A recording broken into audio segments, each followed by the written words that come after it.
Welcome to Traveler's Tales. I am your host, Greg Alonzo. Today I will be your guide through history as we take a look at the pyramids of ancient Egypt. Before we begin, just a reminder that we post new videos every Tuesday and Friday. Don't forget to hit the little bell icon to be notified each time we post new videos. Mythology tells us one thing, while history tells us another. For most of us, when we think of Egypt, the pyramids of Giza immediately come to mind. However, this video is not about the Giza pyramids. What then is it about? We will be taking a look at the trials and tribulations of early pyramids from Saqqara to Memphis. From the beginning of the dynastic era, which was 2950 before the Common Era, royal tombs were carved into rock and covered with flat-roofed rectangular structures known as mastabas, which were the precursors to the pyramids. Egyptologists generally agree that the oldest known pyramid in Egypt was built around 2630 before the Common Era at Saqqara by the 3rd dynasty's king, Djoser. Known as the Step Pyramid, it began as a traditional mastaba but grew into something much more ambitious. The pyramid's architect, Imhotep, decided to use 6 layers of stone rather than mud brick used in earlier tombs. The eventual outcome was the tallest building of its time, reaching a height of 62 meters or 204 feet. Adding to the allure of the Step Pyramid, Imhotep surrounded the structure by a complex of courtyards, temples, and shrines where King Djoser could enjoy his afterlife. What brought about this change to architectural style, spearheaded by Imhotep and Djoser? We must first begin by taking a look at the role of the pharaoh in Egyptian society and then the mastaba. In Egyptian society, religion was central to everyday life. One of the roles of the pharaoh was as an intermediary between the deities and the people. The pharaoh thus deputized for the deities in a role that was both as civil and religious administrator. The pharaoh owned all of the land in Egypt, enacted laws, collected taxes, and defended Egypt from invaders as the commander-in-chief of the army.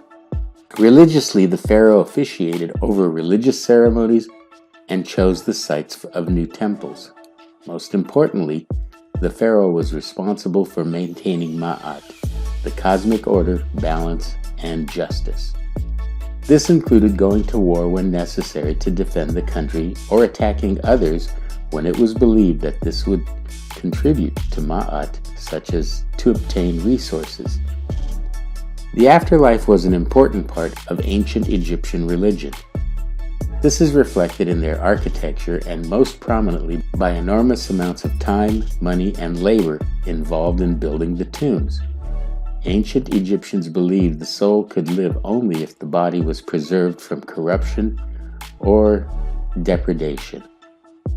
Thus, the preservation of Ma'at was all important in maintaining all that was Egypt and led to elaborate burial sites to maintain Ma'at. Mastaba translates as house of stability, house of eternity, or eternal house in ancient Egyptian. Essentially, a mastaba is a type of an ancient Egyptian tomb in the form of a flat and roofed rectangular structure with inward sloping sides constructed of mud bricks. These edifices mark the burial sites of eminent Egyptians during Egypt's early dynastic period and Old Kingdom. In the Old Kingdom epoch, local kings began to be buried in pyramids instead of mastabas, although non-royal use of mastabas continued for over 1,000 years. The Bent Pyramid is an ancient Egyptian pyramid located at the royal necropolis of Dashur. It was built under the Old Kingdom pharaoh Seneferu around 2600 before the Common Era. This is a unique example of early pyramid development in Egypt and the second pyramid built by Seneferu. These days, archaeologists believe that the Bent Pyramid represents a transitional form between step-sided and smooth-sided pyramids. What happened to change construction? One school of thought contends that Seneferu no longer considered the royal tomb as a staircase to the stars. Instead, it served as a symbol to the solar cult from which all life sprang. It is now clearly understood that before arriving at the pyramids of Giza, more than 90 pyramids were constructed in order to placate the gods and maintain Ma'at. This then brings us to the end of part 1 of the pyramids of ancient Egypt. Thank you for joining us for this edition of Traveler's Tales. Just as a reminder, we post new videos every Tuesday and Friday. Don't forget to hit the little bell icon to be notified each time we post new videos. For your convenience, we have also listed our email address and Instagram information. If you haven't done so already, please like and subscribe to our channel. This really is the best way to help our channel grow. Traveler's Tales will return with part 2 of the Pyramids of Ancient Egypt. Until we meet again at the crossroads of folklore and history, Cartistos.